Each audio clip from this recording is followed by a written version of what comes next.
slowly. What? When we kill him,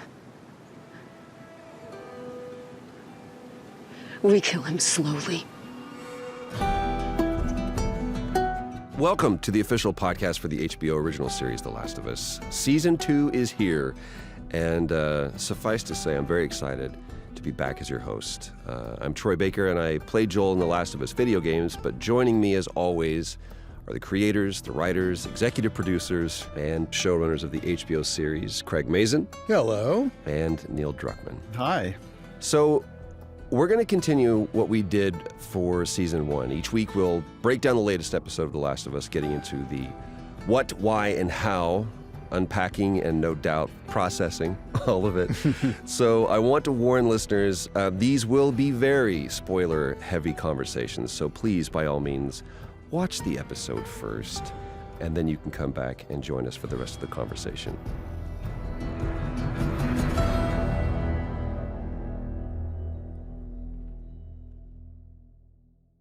So season 1 came out now over 2 years ago.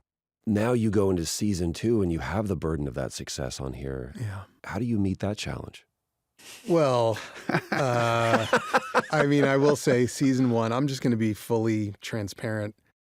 I don't do well with a lot of attention. I think the rough thing for me is that if something fails, I feel really, really bad. And if something succeeds the way the first season did, I just feel really, really scared. I don't know why. There was something about the amount of attention and the size of the discussion and the size of the audience, which was way beyond what we expected. There's a general ballpark that you get from HBO. We'd love to hit this number, and we shot way past that number. It became a cultural event. And that's where I got scared. For you, Neil, going into this, obviously, when the game came out, it was a remarkable release. Mm. Was there ever a part of you that said, maybe I can change some things, or maybe I've got a second chance to do this again? I had weird fears, which was like, I wanted to work on this, and I knew we would change certain things. I was just very curious, how would a TV audience would react? Is it going to be a different reaction? So there's just like a curiosity of like, what's going to happen here? So that's why I really kind of like relied on Craig in those instances to just say, what's best for the show? Like really kind of let's hold each other accountable to do what's best for the show. Yeah. We care about the audience. We want them to love it. But the specific criticisms or praise, ultimately you have to put a shield up or else you'll drown in it. For people who are familiar with the games, or familiar with the story, if season 1 taught us anything, it was you don't know what's coming. Mm-hmm. I love the perspective that sitting down watching this first episode, I have no idea what's going to happen. What was the baseline of you must know these are the things that right off the bat for this season that we want to get across from the very, very jump?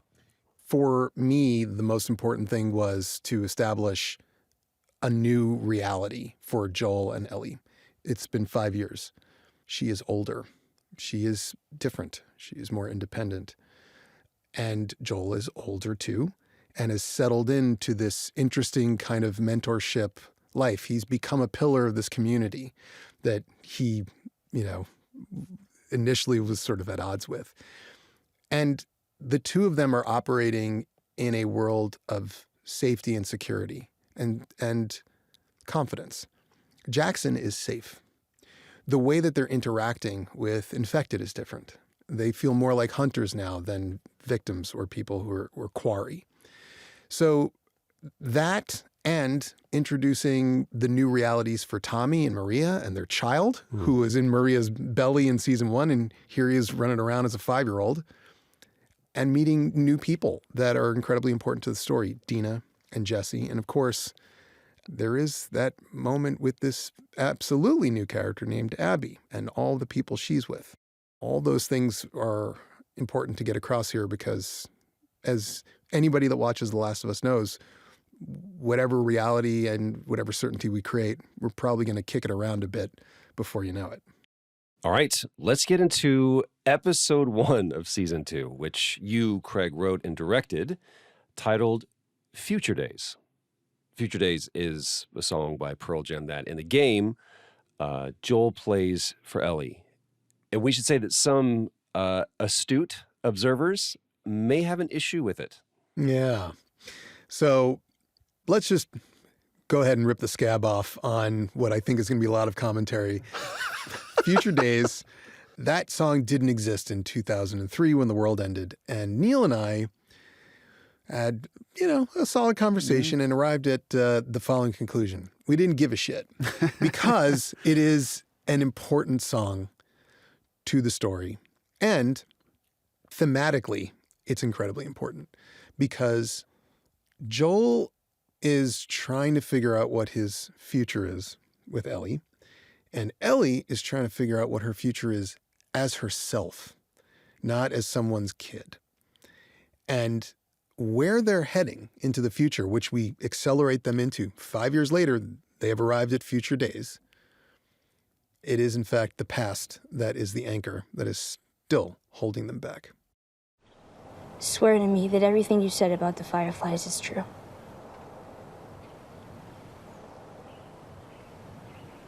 I swear.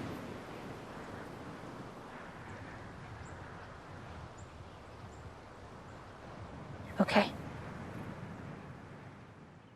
Let's talk about why you chose to end season 1 the way you did and why we're starting at this point. When we finished season 1, one of our livelier debates was, what is the final shot? Yeah. Do we end it just like the game, when Ellie says, okay, and we cut to black? Or do we go to this wider shot where we see them walk off towards Jackson? And we actually even see Joel's reaction to that okay, which didn't happen in the game. We were kind of batting this back and forth. And, our process is always very open. Just because something was done in the game and it was successful in the game doesn't mean it's the best choice for the show, best choice for these characters. So we will try multiple edits. Our philosophy, too, when we shoot stuff, we try a lot of different things, get a lot of coverage, because we don't quite know all work when we're in the editing room. So we just want to have as many of those pieces as possible to play with. And ultimately, the conclusion we came to is there was something ending about the unresolved note when Ellie says, okay, that worked best for season 1 in the same way that it worked for the game. But now we had this footage. We could literally pick it up right from then and there and see Joel's reaction and kind of feel this tension because, again, that conversation is so important for everything that's about to come. It felt appropriate to start there. And the bait on the hook for me was Joel's reaction, which was new because we never got to see it in the game. And when she says okay like that, what is he supposed to take from that? And I think it's a fantastic choice that Pedro makes there, which is, I'm pretty sure that's bad. I'm going to choose to take it at face value anyway because that's what's best for me. And it's fantastic. But I think, Neil is absolutely right. Just that finality of ending with Ellie's okay, especially the way Bella delivered that is just incredible. But then we had a chance to come back and remind people of this moment, the key moment that generates everything from this point forward, and then to give them that little bit more to see what Joel chooses to do there. And you can already see in that choice the problem. The problem is he's going to pretend for as long as he can that she doesn't know, no matter what he gets back from her. So let's talk about Abby for a little bit. He'll help me find him. Yes. I'll help you find him.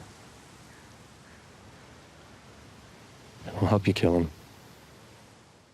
Who is this character, and what can we expect from her in this season? Well, the character is pretty much who the character is in the game. She is, as we find out, a Firefly. She lives in Salt Lake City. We know that because we see the giraffes. They're burying people. And we don't know who this one cross is that she walks over to and drapes a Firefly pendant over, but it's clearly somebody that mattered deeply to her. We know from this scene that she has a different relationship with Owen than with the others.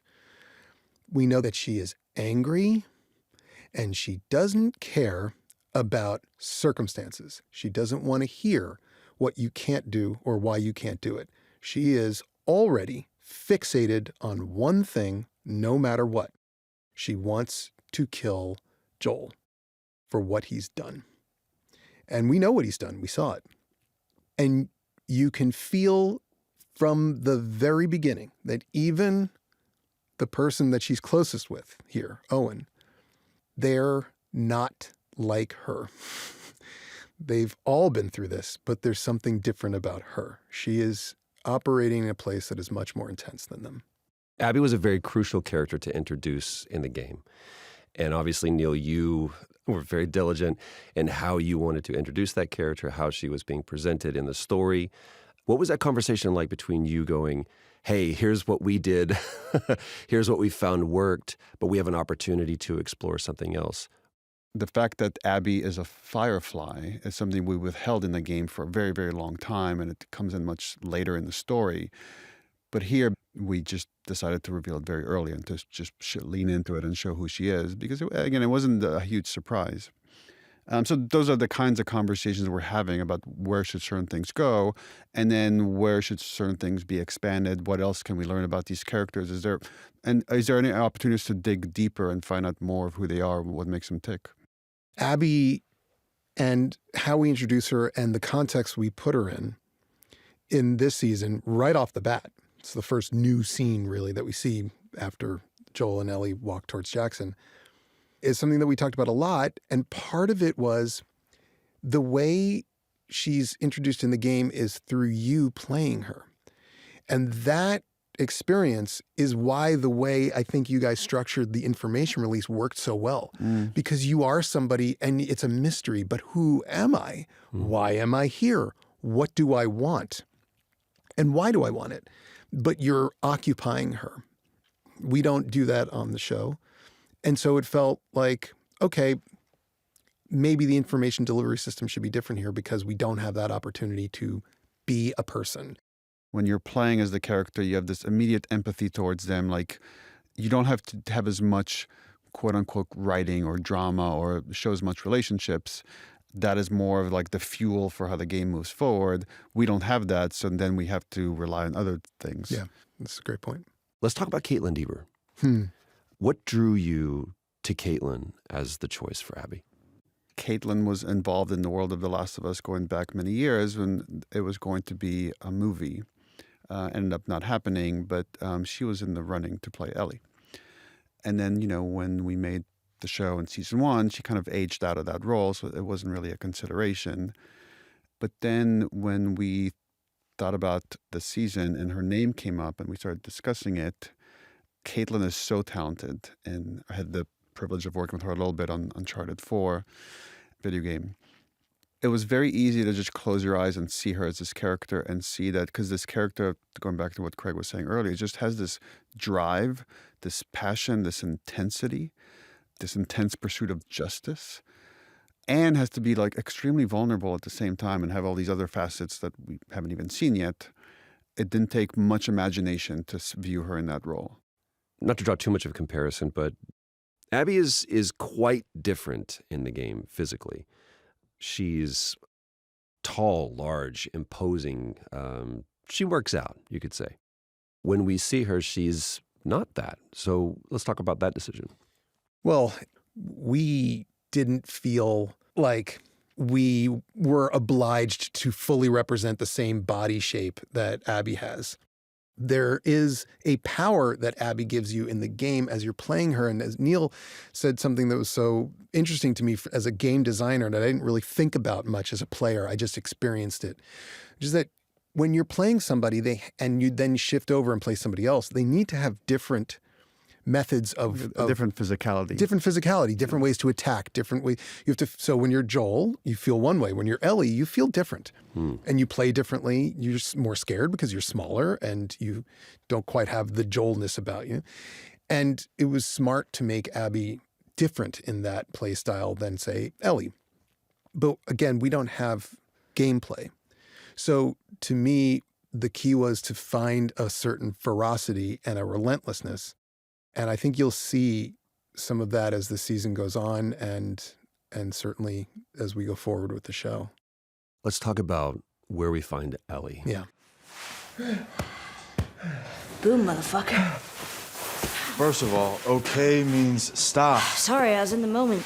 Second, you can't boom motherfucker people who land a first hit on you. Square in the face, by the way. Well, I can obviously take a punch, so who cares? Fucking hard, by the way. I pulled it. You pulled it? Yeah, he pulled it. Why? Because I told him to.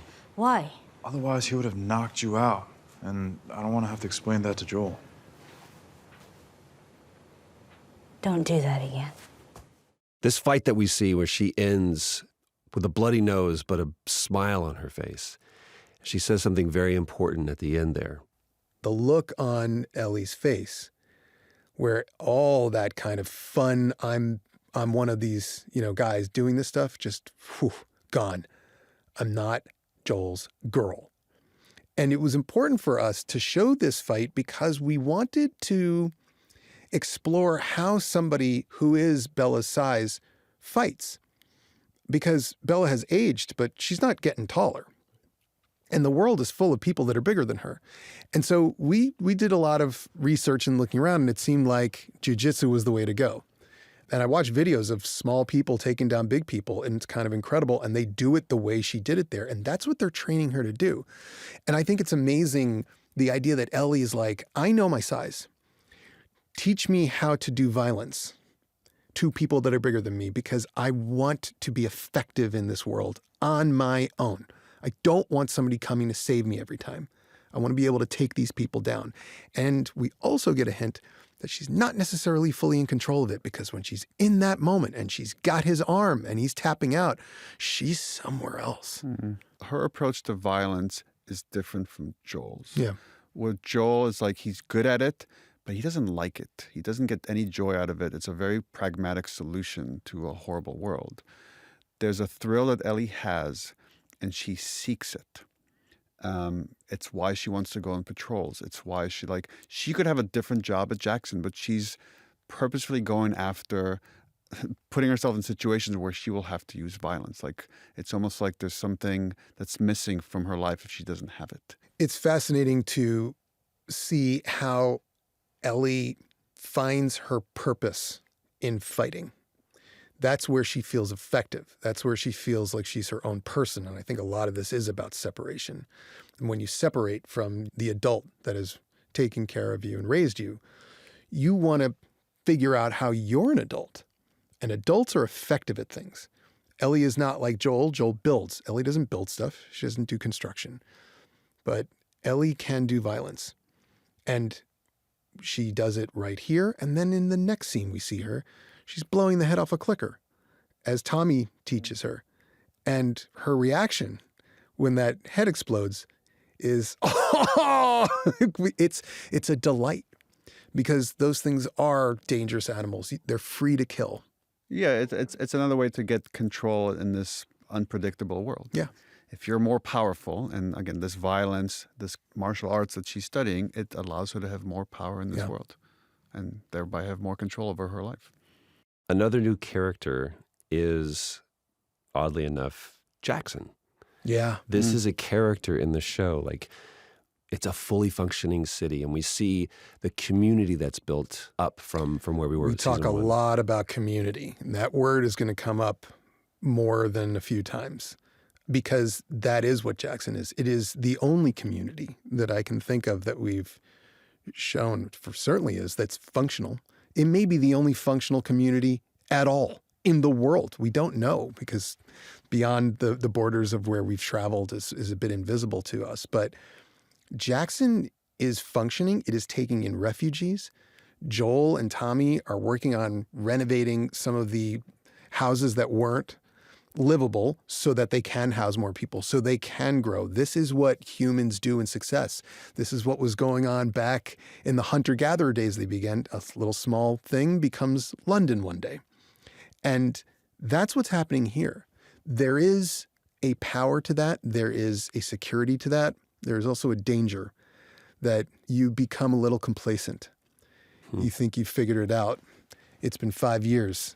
You are bringing the best of what we are back, arts and joy and peace and safety and harmony.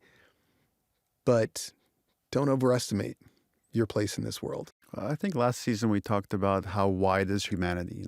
In season 1, a lot of it is just Joel and Ellie. Right. And the fear Joel had in taking Ellie on is that, oh no, if I have these same feelings I've had before in my past, I have something to lose. And Jackson is this really special place. And, as Craig is saying, maybe the only place that is this special. Now there's something to lose. There's also something to fight for. Exactly. Yeah. Let's talk about Dina, wonderfully played by Isabella Merced. Hey. Hey, kiddo. Something go wrong out there? Well, the main lines are clay, all cracked to shit and full of roots. We're not sure what we're supposed to do, and our foreman is into foremanning. Oh. I love that you made this choice, and I feel it was a very careful misdirect of, Hey, kiddo. hey, kiddo, you son of a bitch. We hear the hey, kiddo, and everybody at this point knows who he should be talking about. And instead, we look up and we see another girl. Yeah. Dina. Let's talk about Dina. In the game, Dina talks about her relationship with Joel, but we actually never see it. So this was one of those changes we decided to make very early on, is like wanting to show that relationship. And through that relationship, we get to see how both of these characters feel about Ellie. And that Joel is good at a few things, whether he knows it or not. He's good at surviving and killing. He's good at fixing things and building things, which is maybe where he's most comfortable. But he's a good parent, like with some dark elements mixed in there. Sure. But he can't help but like mentor this girl that is drawn to him because he is this figure in this community. But he probably has an ulterior motive, which is like Ellie won't talk to him, so he could find out how Ellie is doing through this other character who has become a really good friend to Ellie. It was important, I think, to get across that Joel was struggling with why. It's easy for anyone to go, oh, I'll tell you why, because look at how she ended season 1. You swore and she said, okay, and she doesn't seem like she believes him. It was important to see that Joel hasn't kind of gotten there yet. And that, in fact, this is relatively new. This is a new development. Now, we're 5 years later. That means things must have been going okay for a while. And now they're not. And he's struggling with that. It was also important in this scene to introduce Dina because she is an incredibly important character to this story and what happens and what goes forward. And she is so different from Ellie and Joel. I think she represents a much more positive, healthy way to be. She seems at least healthier and more positive. She seems like a force for good. She's wild. She loves life. Yeah, she's outgoing. She's confident. There was something that I didn't realize was missing in Ellie until I saw it in Dina, and that's that spark, that spunk, that pluckiness, that I'll go take on anything. Dina loves people. Ellie and Joel loved each other. And that was the size of their community. Right. And you feel like Dina is this ray of sunshine. And Isabella Merced, well, we asked her to do so many different things in this season, and we will watch as that happens. But one of the things that I love about how she portrays Dina here in this first episode is that you can feel the warmth radiating off of her. You want to be her friend because she's so funny and on top of stuff. She's charming. Yeah. She's charming. She's really, really charming. You know what I love? Just side note. Yeah. Again, Dina. Isabella is so, every time she's on screen, I just start smiling automatically. And when she comes to pick up Ellie to do the patrol, she's like trying to get them back together, you know? Better? Yeah, better. Look at you with all that hardware. You're like Curtis and Viper. You know, those movies Joel likes? Yeah, I know. I was actually gonna maybe watch them tomorrow night with him, if you want to join.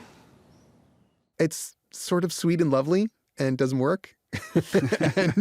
and she just sort of goes, okay, well, tried it.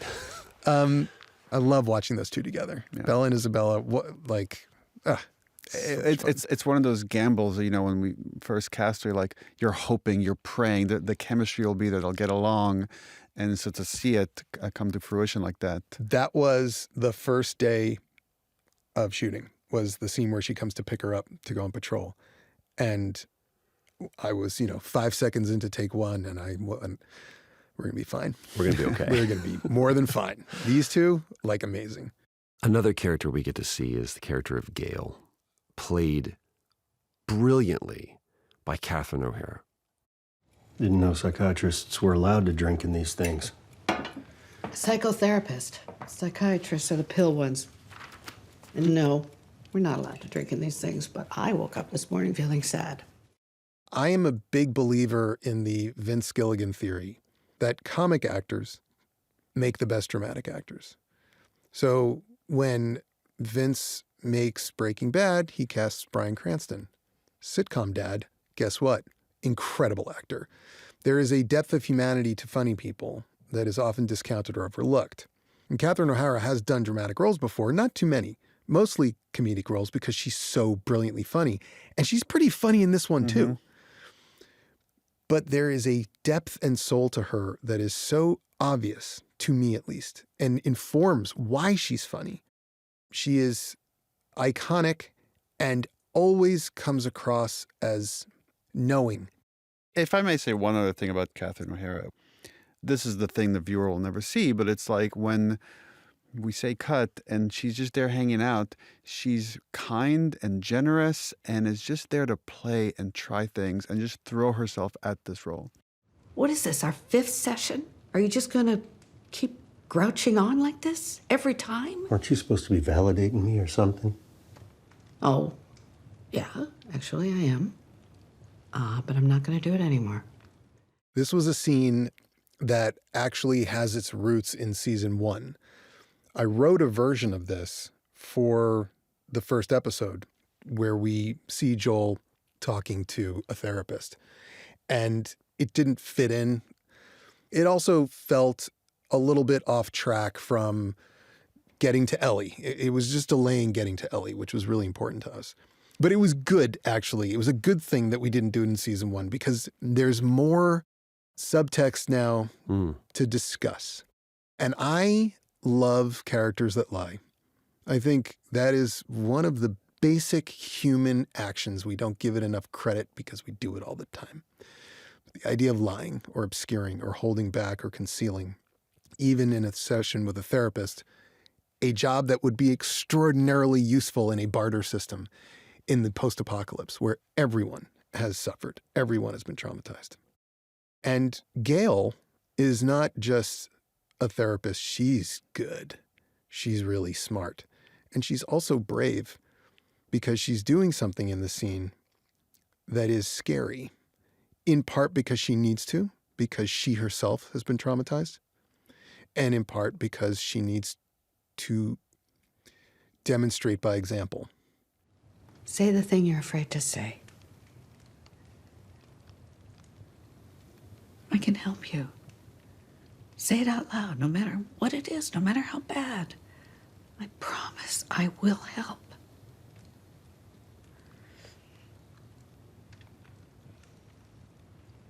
Did you do something to her?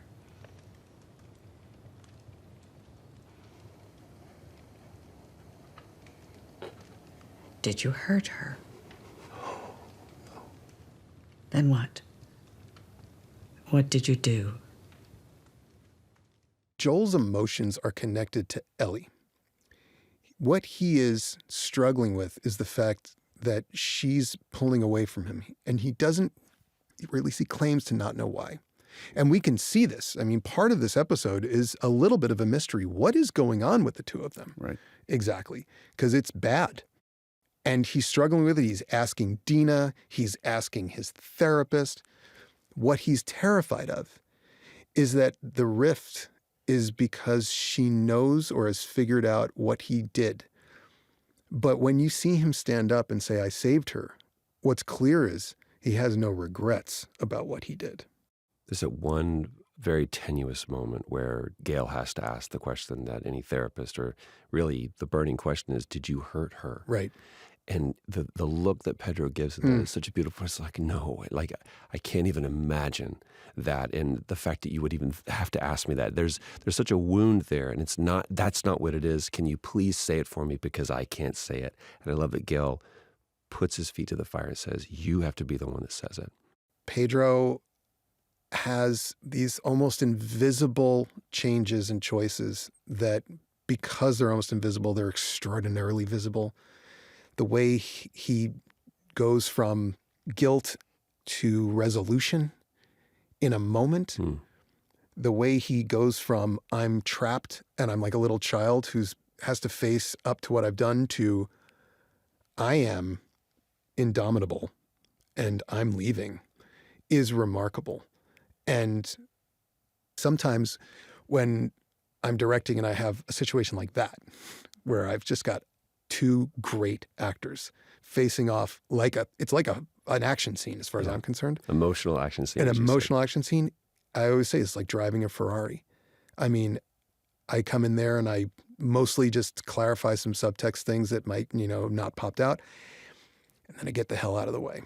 Yeah, and I think the thread you're starting to see here between like Abby and her reaction to Joel, Ellie and her reaction to Joel, and Gail and her reaction to Joel, is that there are certain actions that have consequences, and we're starting to feel the ripple effects of those actions. Just come to see if you were going to that thing tonight. Be good to show your face. I don't know. Yeah. Maybe. I don't know. You been playing much? Enough, yeah.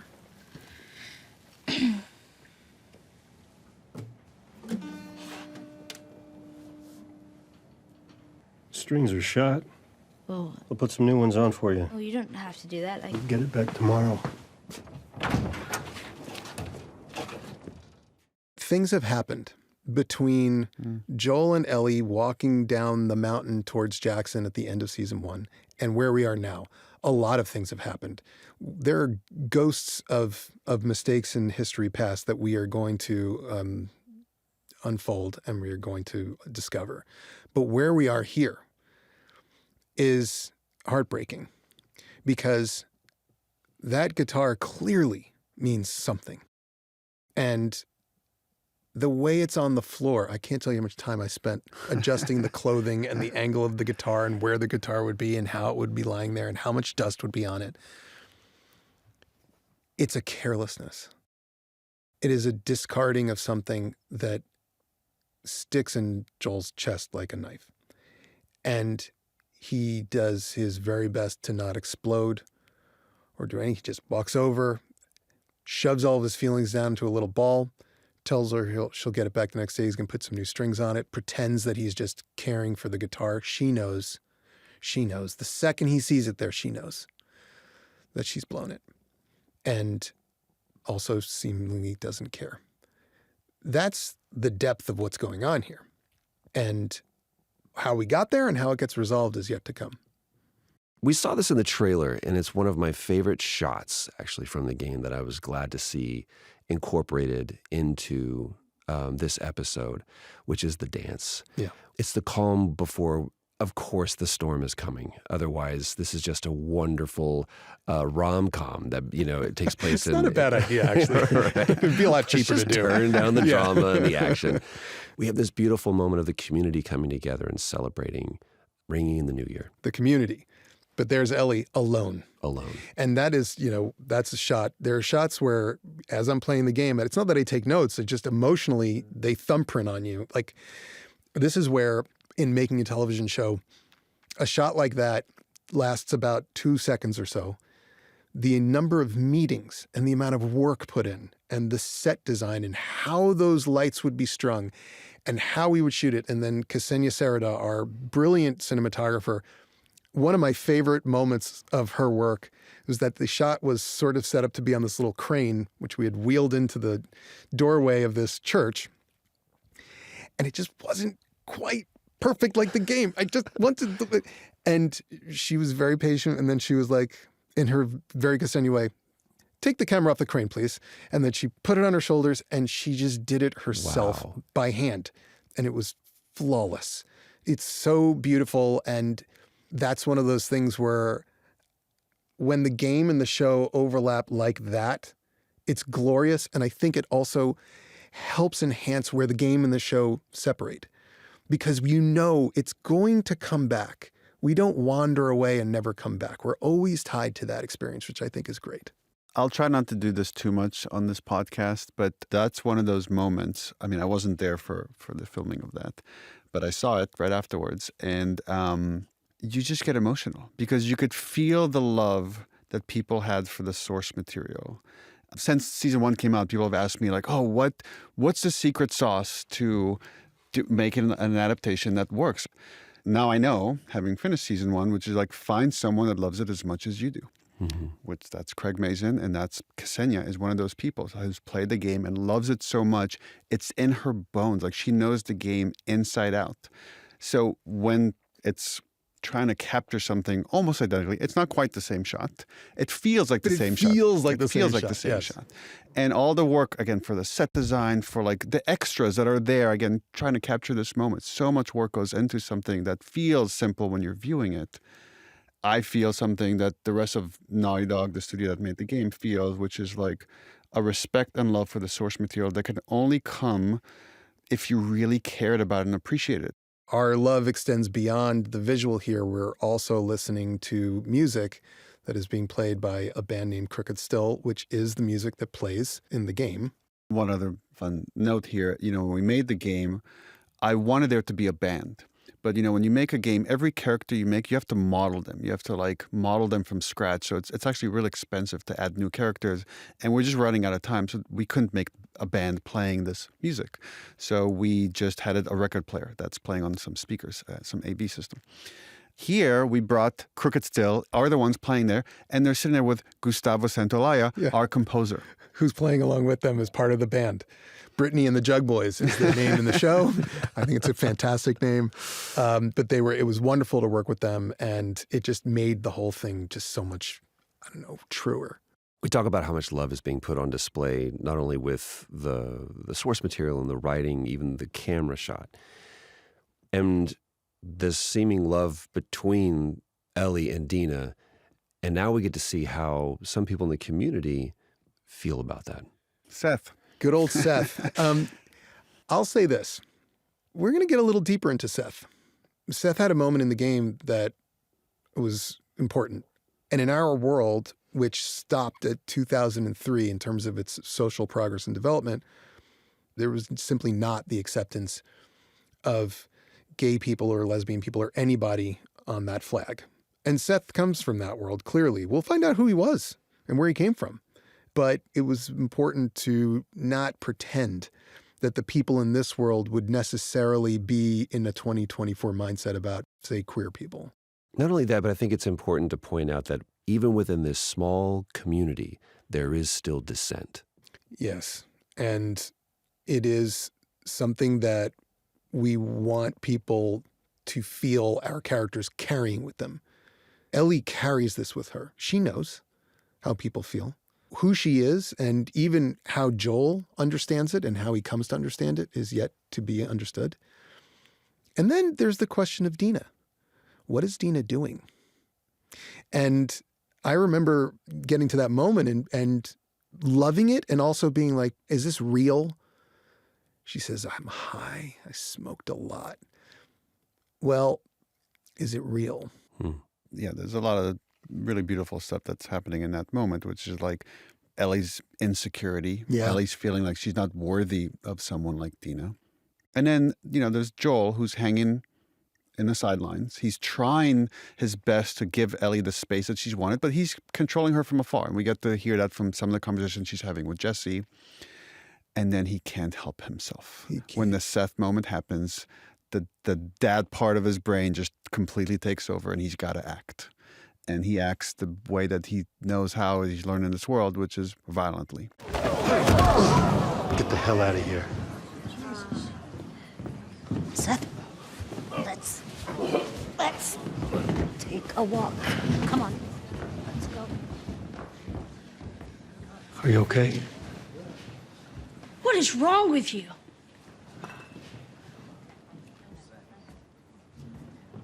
I don't need your fucking help. Do you know what breaks my heart, and this is right from the game, is that he does this and then turns to Ellie and with all sincerity, as if he thinks she would be thrilled, he says, "Are you okay?" Expecting her to hug him the way she did maybe outside that burning steakhouse. I saved you again. He can't help but try to keep saving her. And what she says is, "I don't need your fucking help." And the anger on her face tells me that there is way more going on than "I'm angry that you pushed a guy in a dance."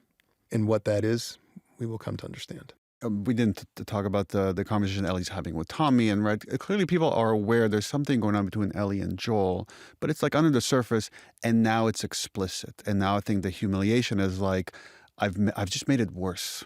There's one other character we haven't talked about, one element that we haven't talked about, and that is the infected.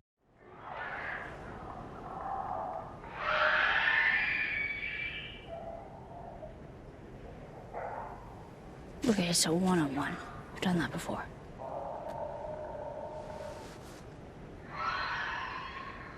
If you'd rather let the men handle it.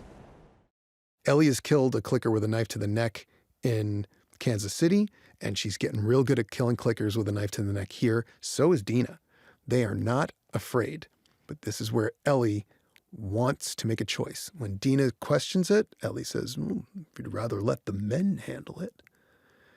And it's not even about gender. It's about adults. Really, what she's saying is, do you want the grown-ups to handle it? Are we just kids? It's a really good springboard to talk about that moment in the supermarket where we get to see a glimpse of a new character in the form of a stalker. There's one thing to think about these infected that are just kind of operating autonomously. What we see here is something completely different. We talked a lot about how to create a world where our characters felt actually rather safe with the infected. Because when you go from season 1 to season 2, if your fear reaction to infected is the same, then you kind of haven't learned anything in 5 years. You haven't gotten better. You haven't practiced. Humans are very good at solving problems over time. And these humans have gotten pretty good at solving the infected problem. They're feeling good about themselves to the point where Ellie and Dina are fine to walk in a supermarket and go one-on-one. But this one is different. Run at me, fucker!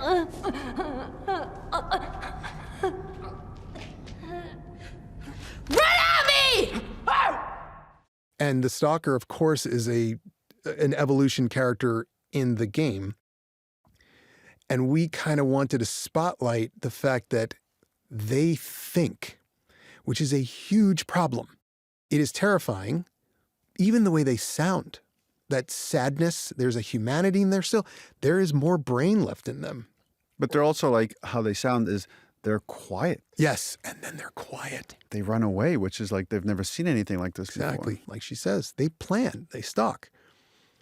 And it's also very important to note here, it wins in the sense that it bites Ellie and would infect her if she were anyone else on the planet. It's that good. So this kid / young woman who goes into a supermarket, cocky as hell, just got bit by this other thing that she did not see coming. The introduction of that is probably never going to pay off. I'm sure we will never see stalkers again. Something that gives us an indication that we're not going to be okay is the fibrous network in all of the pipes that is underlying everything underneath Jackson. Yeah. Can we talk a little bit about that? Yeah.